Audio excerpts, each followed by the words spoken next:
Black women are historically the most religious demographic in the United States. But why are so many of us deconstructing our faith and leaving the church? That's what we're talking about today. Hi, my name is Trina Parham, and I am a leadership coach and spiritual mentor for professional women.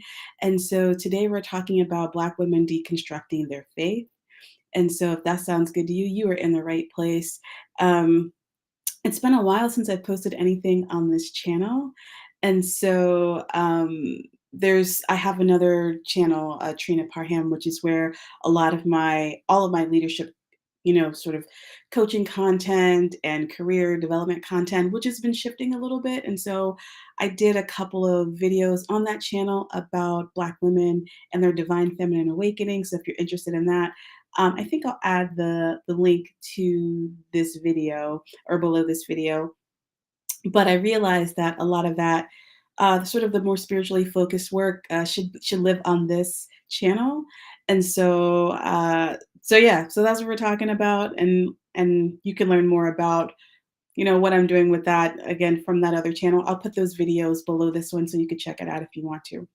So, Black women deconstructing their faith, that's what we're talking about today.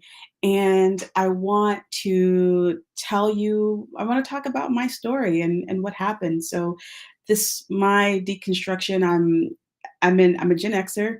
I'm in my mid 40s, mid to late 40s, I guess, depending on who you ask. And I left the church and Christianity probably 20 something years ago. So it's been a long time. And so I find it interesting that the language that folks are using now is calling it deconstructing. I didn't know that term back then. I had no idea what I was doing other than I was just going through this process of figuring out my faith and what I believed and all of that. So that's what we're going to talk about. Um, ooh, taking a sip of water here. So let me go back. I grew up in the Baptist church.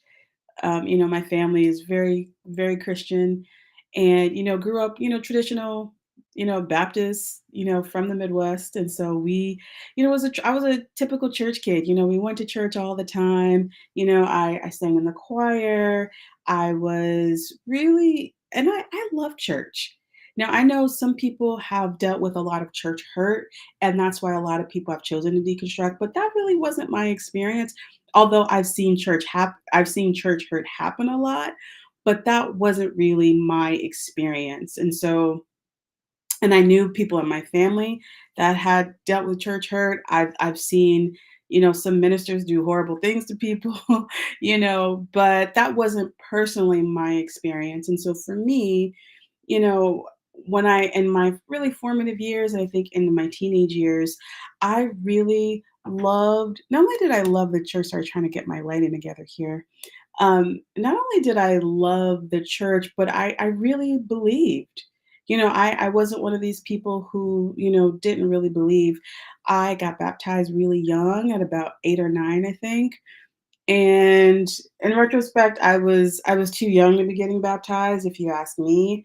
But I was sincere, in my faith, and the church that I really grew up in, was a teaching sort of Bible focused church, and I wouldn't say it was necessarily like um, sort of believing or taking the Bible literally. I know there's a term for that, I can't think of, but, um, it was more of like, the pastor wanted to made sure that you actually understood the Bible and you knew what you were reading, you understood. So I went to Bible study, I had a very strong, faith and prayer life at that age.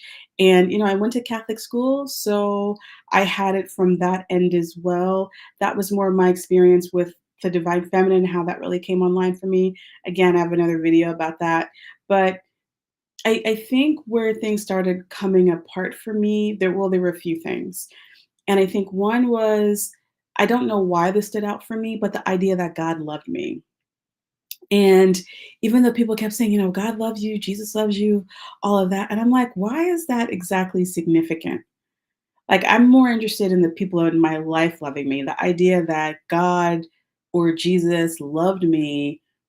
I mean, it was like it felt more like a platitude, like it just didn't really hold any weight to me, and I can't really explain it, but that's how I felt. And the other thing was I never liked the idea of witnessing to folks.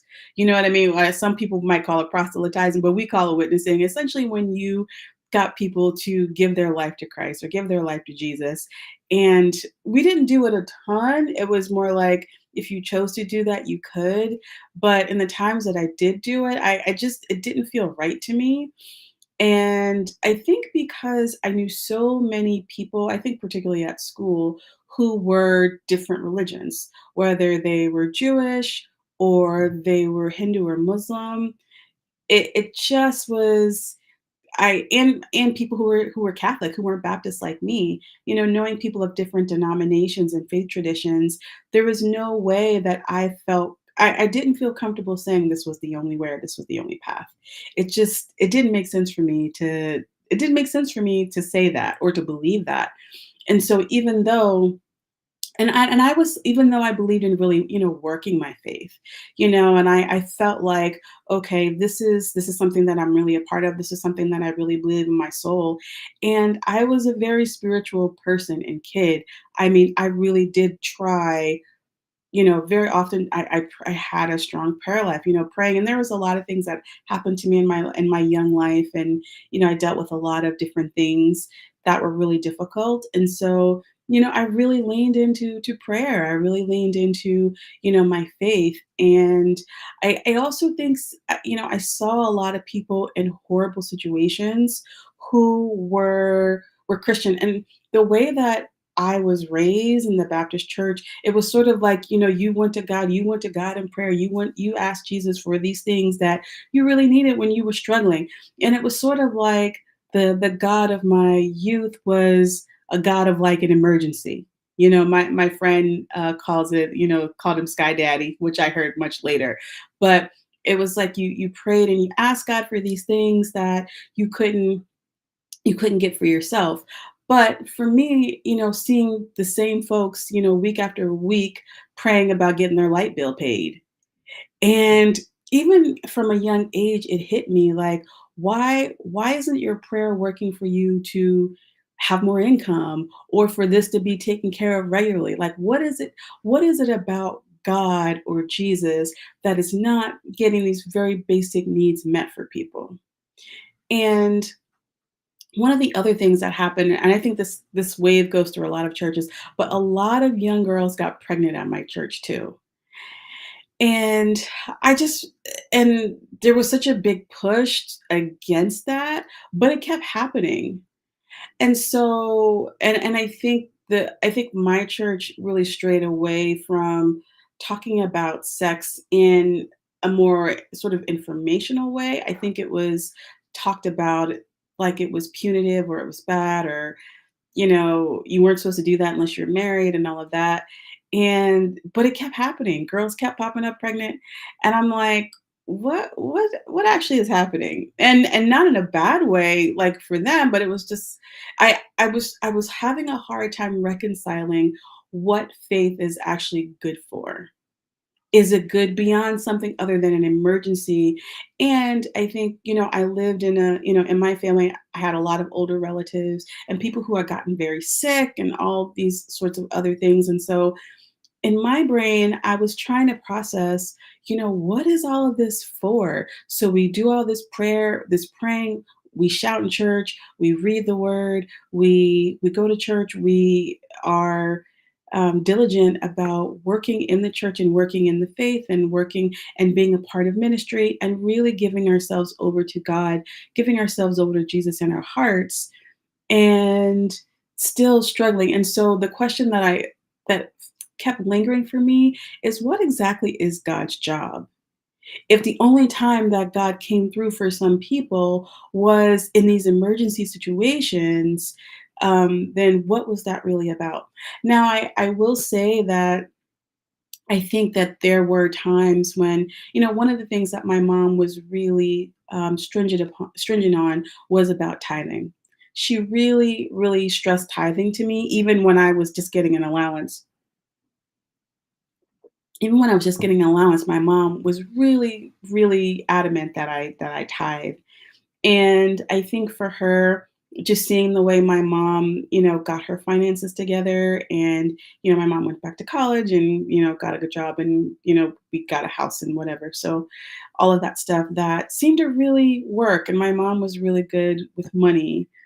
And so I don't know. I just attributed a lot of that. I think in my brain at the time, I attribute a lot of that to her tithing because that's the way that she talked about it. And so I felt like I did see that change or that thing happen in her life, even though she was, very disciplined also with her money. But for some reason that example sticks out to me.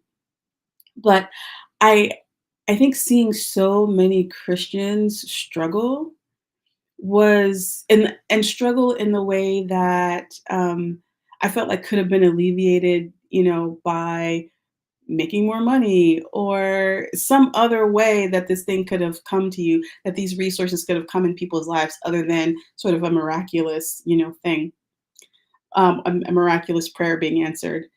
And that often sat with me. And, I went to, private school. I went to an all girls private high school. And so seeing other people who didn't believe or who were a different faith tradition or religion be really well taken care of and their families were doing great. And so I guess in my mind, I'm like, so I was starting to struggle even then with what exactly is our faith good for other than just keeping us holding on. And I love, gospel music. I was a musician for a long time. I played the piano for about 20 something years. So I played piano in the church. But, and I want to stress this part because I think a lot of Christians, when you tell them that you are deconstructing your faith or you walked away, many of them will say, well, you didn't really believe in the first place. And that was not the case for me. That was definitely not the case, and it definitely wasn't the case that, um, I wasn't really true to it or that it was, like, surface level for me. It wasn't anything like that. I mean, I really did believe at the time. And again, like I said, I didn't have that church hurt experience. I loved church. If I could still go and be a part of it the way that I was, if I could get some of that back, there were many, many times that I wish that were the case. And so fast forward, I get to college and again, very involved in my faith. I was involved in a Christian organization on my campus, and those folks became my closest friends at the time. And I think around and again, by this point I'd studied abroad and I was, traveling around the world. I was seeing different people in different circumstances who were just as strong in their faith as I was in mine. And so I didn't really understand how I could say that Jesus was the only way. It just did not make any sense to me. And there was also it was just a lot of unanswered questions for me. And I think even and then, my felt like my faith, I was trying to hold on, but it was really falling apart. And so fast forward a few years, I ended up in Peace Corps. I was a Peace Corps volunteer in Costa Rica, and I had a really difficult time in Costa Rica. It was really tough and really challenging, and I had many days there where I had a lot of time to myself. I had a lot of time to think and to pray and all of that. And I just came up against a lot of questions, not really understanding how God worked. Like, what was God's job and what was my job in terms of, creating, this next level of my life and all the things that I needed and wanted that it just seemed really difficult to come by. And so I was struggling with, some relationships and, I really needed to be in therapy. By that point, I'd only been in therapy for a year. I did a year in therapy. And when I came back to the US, I ended up, I was in therapy for probably like 10 years and I needed every single year. And so there was a lot of things that I needed to resolve in therapy that weren't necessarily about faith or religion or anything like that. And so that's essentially what happened, and I felt like little by little, my faith started falling apart. Now, I think what's important to say is that I considered myself culturally Christian for a long time. So that means the prayers, the music, it's very much a part of my life and my culture. Christianity is. And so and I feel like there were people who believed, but were kind of doing their own thing on the side because it's like you don't really believe or know that God's going to fix this thing for you. And if not, you got to do it yourself anyway. I don't know, that was my experience of it, and I didn't really know what was happening. So, fast forward a little further, um, I was back in New York and working in New York, and I started listening to Michael Baisden at my first job when I moved back to the city. And if you remember, for those New Yorkers, or if you remember maybe the mid 2000s when Michael Baisden had a radio show. And at that point, actually, let me back up a little bit. So when I moved back to New York, I had tried everything to find a church. There was one particular summer where I still had a car at the time. And every Sunday, I was going to a different church, just trying to find a place that felt right to me. And Christianity, Black churches on the East Coast are very different than the Midwest. I feel like a lot of Black churches on the East Coast um, are either like high mass, or they're a lot more formal, or they're like these storefront churches that it was just a little too much for me. So I had a really hard time, and I mean I went to many churches, and I ended up going to this sort of Christian non-denominational church that was huge in the city. And it was a predominantly white church. And I'd never gone to a predominantly white church. My All the churches I'd ever been to were Black churches. But I I felt like, "Oh, this is a good place to go." The people were pretty cool, and so they had these Bible studies in people's homes, so they break you up into groups, and I met some really nice people. They were cool, and I just felt like where I was at the time, it it stopped really helping me. I just found myself struggling more and more and more with my faith and my belief in God. And I think coming alongside this was my experience with the divine feminine. I have another video about that. And so that you can watch. But also during this time, I had spiritual gifts that I developed. I had a gift of dreams. I had a prophetic gift. I still do, and they're much stronger now than they were then. And so all of that, I was holding to, in addition to trauma that I was trying to process and all of these things. And so I don't know that, and so that went on for like a couple of years, was trying to find my place in terms of a church, and I really, really did try, and it just was not working. And so, but I was going to that church. It was good enough, but I think my soul just was Black. I don't know how else to say it. Like it just belonged to the Black church, and every other church, it was a little more difficult for me to feel the spirit, or feel like my soul belonged there, or to feel God in that place. It was a lot more challenging. And so anyway, back to Michael Baisden. Michael Baisden had this on his show. I believe Michael Baisden is an atheist. And so he had someone on his show talking about the Bible. He used to do this series every now and again called Pimps in the Pulpit. And it was really funny, but he would just talk about all of the horrible things that a lot of ministers did in the church. And so he was doing this Pimps in the Pulpit series, this episode one day, and he had callers calling into the show, and I don't remember who the religious scholar or expert was that he was talking to, but anyway, there was someone who called in and mentioned something about the King James Bible and the King James version of the Bible, and what it said about God, and really trying to refute what this guy was saying, what this religious scholar was saying. And the guy asked the caller, um, who was King James? Do you know who King James was?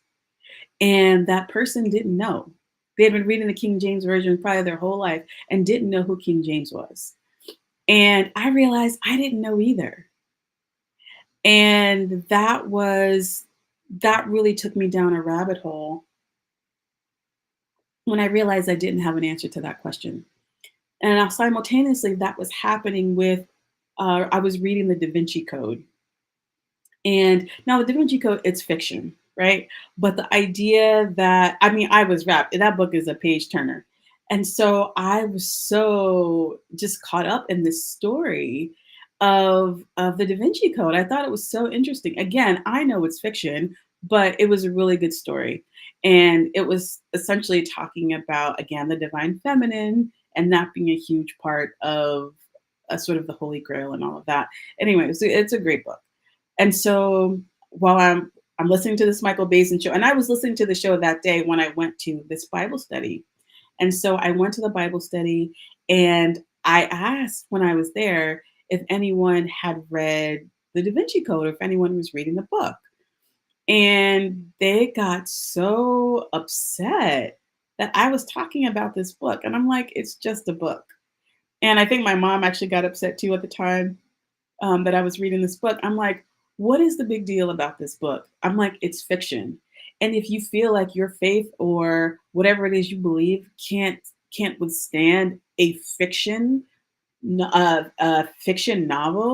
then you have got bigger problems than just this book.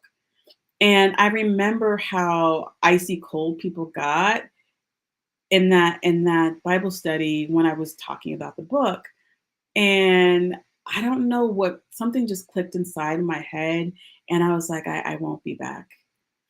And so that is really what started when that was probably the last time I consistently went to church.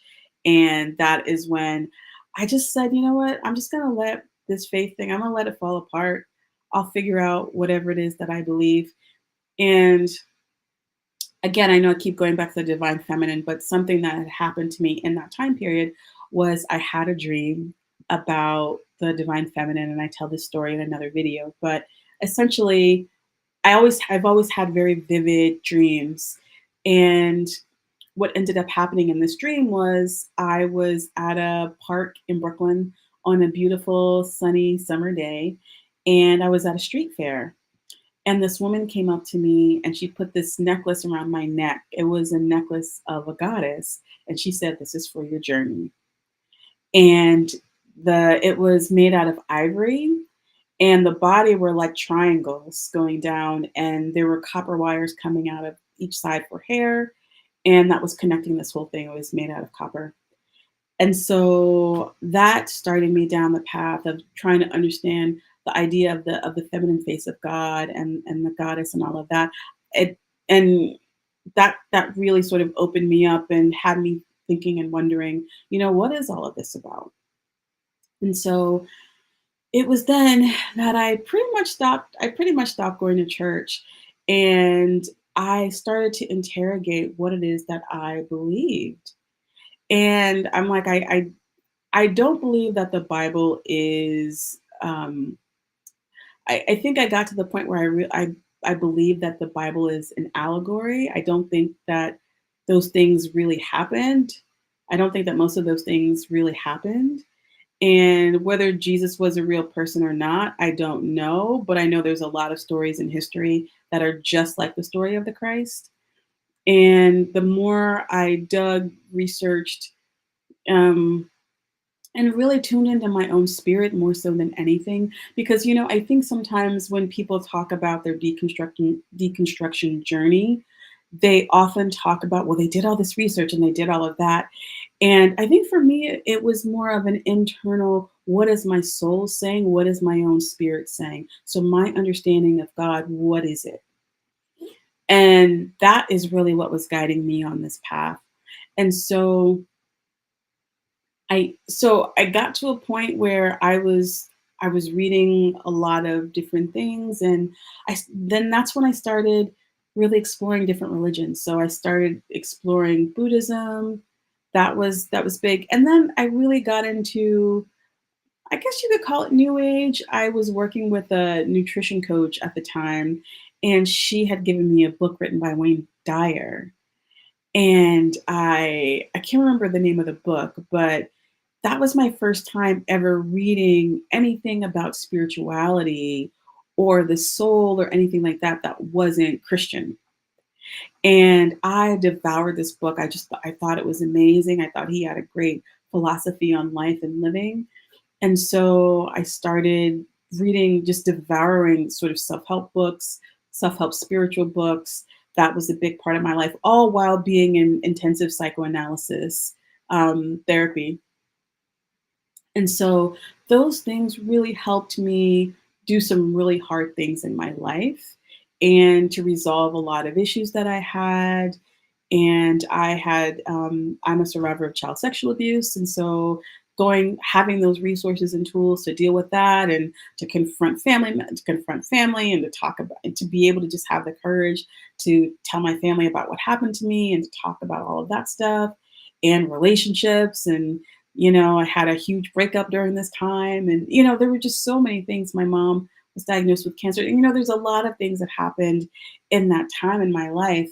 And there was one time when I felt like when my mom first got sick and first got diagnosed that I tried to go back to church and it wasn't happening. It wasn't working. And I but the one thing that I kept doing was kept just praying and staying in touch with my own soul and spirit. I can't say what I was praying to exactly, but that's just how I felt. Now, in terms of my relationship to the Bible, I I felt and I still feel that there's a lot of knowledge and wisdom in the Bible. When they say train up a child in the way they should go, and when they're old, they will not depart from it. There are still scriptures that are just embedded into my heart and in my brain and in my soul. And I think they are wise words of wisdom that I still hold on to, but they aren't necessarily tethered to God or to Jesus and to that faith. They're not. But I still hold a lot of value in it. And I want to say that unlike a lot of folks who are deconstructing, I think there is tremendous value in the church. And I think when you are on your spiritual path or on your spiritual journey, that you take the path that makes the most sense for you. For some people, that is going to be Christianity. If that's you, that I think that's great. And for others, it's going to be a more solo, solitary path, like me. Like I said, the really, I would say I consider myself agnostic, and I tap into I tap into the divine feminine, the feminine face of God. I tap into sort of the elements of the earth and my ancestors. And so I'll talk a little bit more about that in a second. But so that's really where it stood for me. And so, like I said, I went through a period where I thought I was an atheist, and I think what I came to is that not believing in anything just felt too far gone. It was too hard to live a life to me that was disconnected from some sort of belief. Now, I do want to go back and say when I left the church, I essentially lost my community. I lost my community. I lost friends. People stopped talking to me, all because I decided this is not what I believed anymore. And that, more than anything, was the most difficult part by far. Because, as I said, the church was my second home, was my second family. And I loved church. I loved going to church. I loved being in church. I loved the people that I was with. I loved singing in the choir. I loved the music. I mean, I really loved it. The community was really great. It really was great. But in my soul and spirit, I was just like, I can't stay here. And that was the thing that really pushed me over the edge. Now had I found a church that I really liked while I've been in New York almost 25 years, would that have made a difference? I don't know. Probably not, because I was already on the trajectory of walking away from the faith even before then. But that's something that I think about. But yeah, so I lost a lot of friendships and a lot of relationships, and that was really hard. And I think when you choose to find your own path, that can happen. And so for me, it was ultimately about, finding my truth and what it is that I truly believe. I don't believe in heaven and hell. That's just not, and even then, I don't know that I ever believed that. And this sort of fire and brimstone teaching and all of that about where you're going to go if you're not saved, you're not a Christian. I don't believe in any of that. I don't see the Bible as the ultimate authority in life. Like I said, I think the Bible is an allegory. I think it has a lot of wisdom teachings in it, but so does the Bhagavad Gita. So there's so many, so does the Quran. There's lots of spiritual teachings out there that don't necessarily come from the Bible. And I, so yeah, that's just the truth for me. And I don't argue with folks about the Bible, because if you're going to come at like with apologetics, like don't come to me, quoting the scripture, because I don't see that as the ultimate authority. So it doesn't really matter, you know. But like I said, there's a lot of beauty in the Christian faith. It has done a lot of damage to people too. I've seen some horrendous things done in the name of Christianity. I've seen some ministers and preachers do horrible, egregious things that they should be in prison for. But overall, my experience was positive. And it just wasn't something that I truly believed in my heart anymore.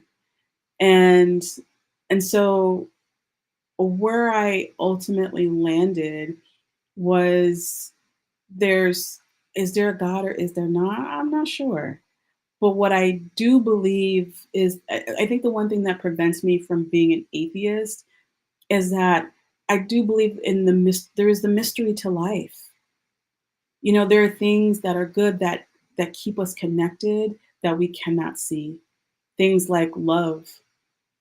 Love is something that is a powerful motivator. It's a powerful force in this life and in this world. And you know, that's something, what created us. I love astronomy. And when you look in the stars, when you look at the universe and the cosmos, I mean, it is so astounding the way even just Earth just spins on its axis. I mean, all of these things are so fascinating to me when you really think about it. And I think because of that, there's so much beauty, there's so much of life and the world that we don't understand and that is inexplainable. And so I call that the mystery. Some people call that God, whatever it is. And I do think that there is something about setting intentions and that helping things happen in your life. Some people might call that manifestation. Some people might call that a miracle or prayer. I have seen it work in some aspects of life. And so yeah, I think that's the thing that prevents me from being an atheist. That there I do believe that prayer can be powerful sometimes. Does it always work to get what you want? Absolutely not. I don't think we completely understand how prayer works. And, you know, my mom was a praying woman and she still died of cancer. She died 10 years after her initial diagnosis, and she was good for about 5 years, and then it came back. And she was a prayer warrior, my mother. So if anyone would have had an answered prayer, would have been her. And in some respects, I think it was answered in that she got 10 more years of life. But my mom was young when she died. She was only 69. And so I think that um, there's, like I said, I don't think it's clear like what God's job is in terms of our lives and what we make happen or don't make happen and what's our job. And we have to sort of keep working. I don't think that God is this big sky daddy that just gives us whatever we want as long as we ask for it. Um, and I think too, what if two people are praying for the same thing, but only one can get it? So whose prayer is going to get answered? You know what I mean? So that was a big issue for me. Um, and then so that's pretty much where I landed. And some books that really helped me along my path. There was one book called "The Dance of the Dissident Daughter" by Sue Monk Kidd. I mentioned that book a lot because she talks a lot about meeting the divine feminine as a Christian woman that I thought is just a really beautiful story and very well written. So that book has stood out a lot for me.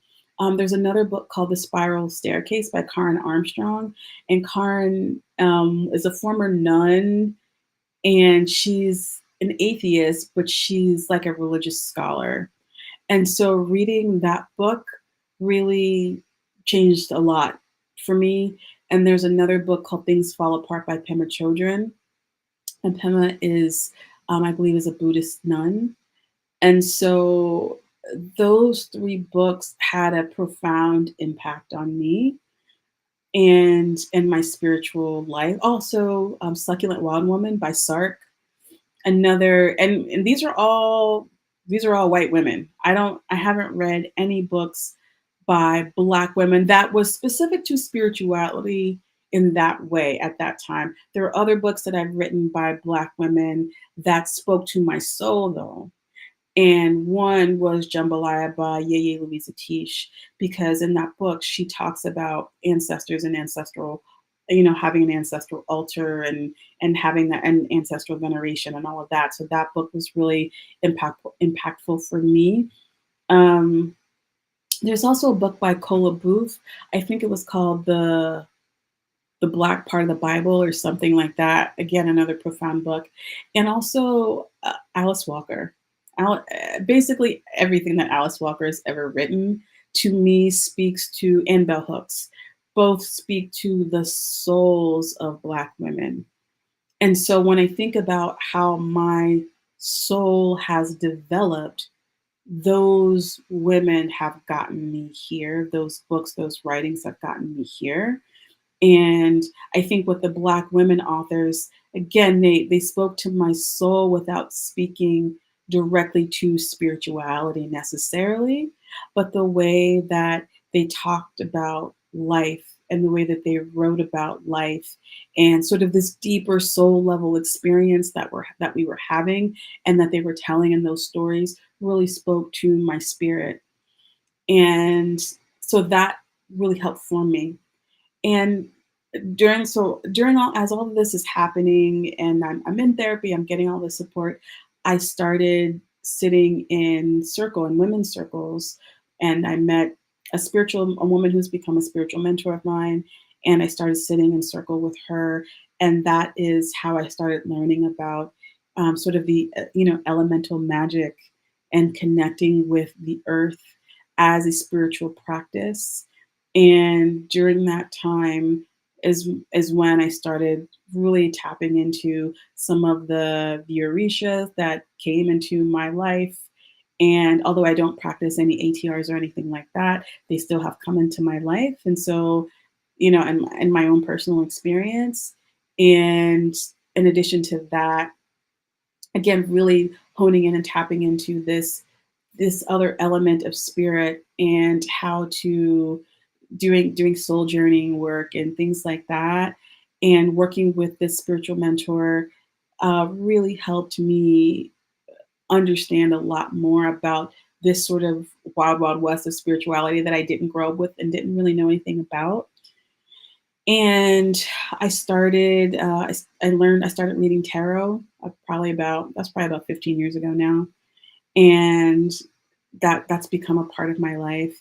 And so I think the big question for me that I had to ask myself and that I sat with and I continue to sit with is, what is it all for? Spirituality, whether it's the Bible, religion, what is all of it for? And I think where I'm landed, at least right for now, is that there is something bigger than me that exists in this world and in the universe that I want to be connected to. And I think without that, life can be very lonely and it can feel really scary in a way that I don't think is necessary. I think that religion and spirituality are very comforting. And if for no other reason than that, I think it's worth it to have something in your life. And it's just important to know that, you know, I think death is scary, And I think because of that, particularly in the United States, we don't have a good way of commemorating lives in and understanding death and dying. And and because of that, it makes it seem so scary. And so I think that's another reason why a lot of people hold on to their faith, their traditions, their religious practices, whatever. And I would never want to take that away from somebody. And I remember, I don't know if it was a Dalai Lama, but he had some quote about essentially stick with the spiritual path that you're on because it's just going to be a lot easier than moving on to something else. And I was someone that just had to move on to something else. But I do understand why a lot of people stay.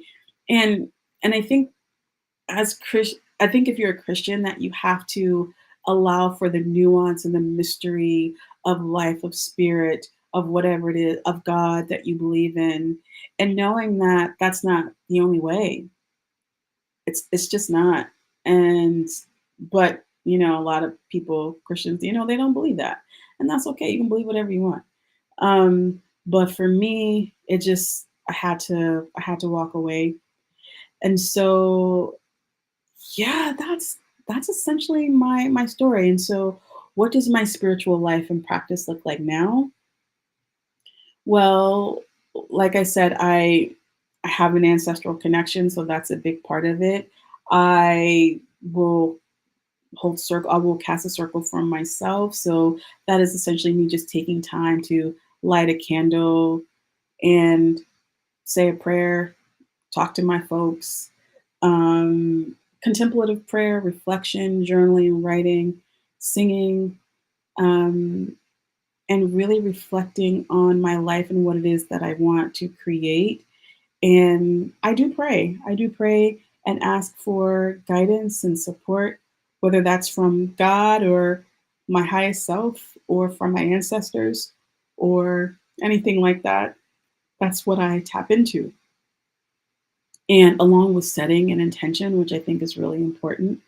And I'm not going to claim to have this all right. I don't know that anybody has it all right. I don't believe that anyone has it all right. I don't believe that anyone has it all right. I don't think that anyone religion or faith tradition knows the whole story. But I do believe that there is a holiness and a sacredness that exists in the world, and you see it in so many different places. And because now that I'm on the other side and I'm firmly out of the church and out of Christianity, I can really appreciate it in different ways. And so I can experience a divine connection whether I'm in church or I'm at the beach or I'm having a conversation with someone that I love or I'm hanging out with my nieces and nephews or whatever I'm doing, I can have a divine or a holy experience. It's not confined just to the church or prayer or anything like that. I can be walking around in the park and see something beautiful, see a beautiful flower or anything, and that is a divine, sacred moment for me.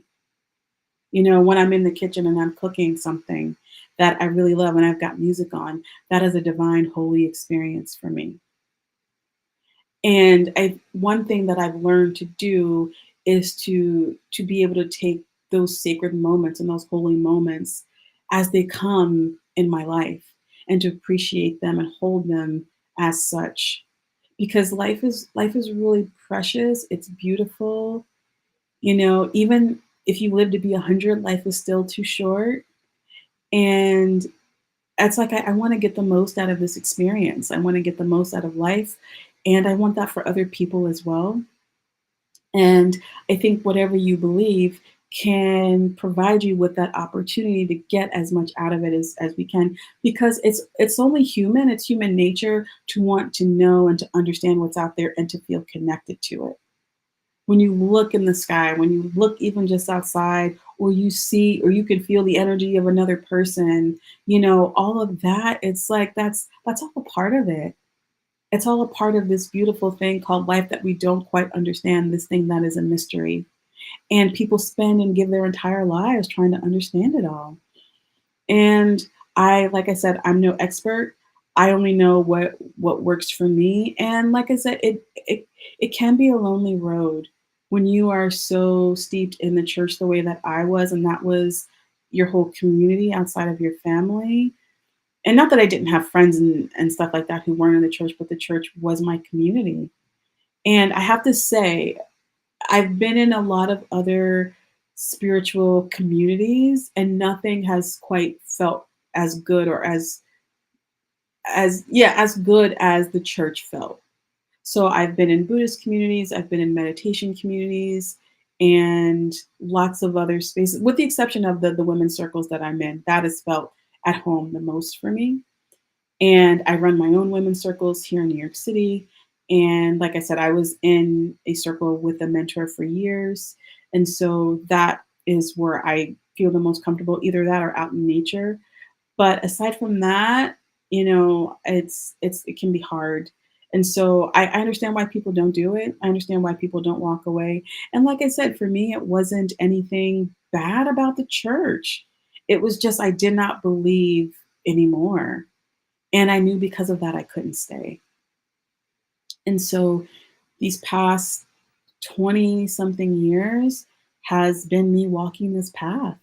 It's been me walking this path and bumping my head along the way and figuring out what I believe and don't believe, and having to really draw down spirit when I really needed answers, when I really needed help, when I was really crying and desperate, when my mom was dying, when other members of my family were dying. I mean, where I really needed, whereas in the past I felt like I would have had to hold on to Jesus or God's unchanging hand, and knowing that, oh, if it's not that, then what? Now I talk to my ancestors. That really helps. And I still do pray. I still do pray to my version of God, if you want to call it that. And I do find comfort in that. I really do. It does quiet my mind. It brings me some peace. And that's good. Now, in terms of the ability to create and to manifest or to ask for something and have it come into my life, I still don't know exactly how that works. I think a lot of it is setting my own intentions and setting your intentions. And so I think that's a big part of it. But I still don't really quite know how manifestation works, because it works for some people and for some things and not others. And I think it's a really complicated matter. So I don't know that there's a simple answer to that. But so this is my story. This is my journey. I would love to hear if you have deconstructed your faith, and where did you land afterwards? So I think a lot of people in my life assume that I would go back to the church, and I haven't. I mean, I haven't. I might go visit, but I haven't. I have no intentions of going back. I think even more so now that I think what's happening now that I'm in conversations with people who are deconstructing, I'm starting to learn more about a lot of the harmful theology that was in the church, things that I took at face value, that I see are a lot more harmful. So, I used to say that I didn't think there was anything harmful about Christianity or the beliefs. It was more, it just wasn't right for me.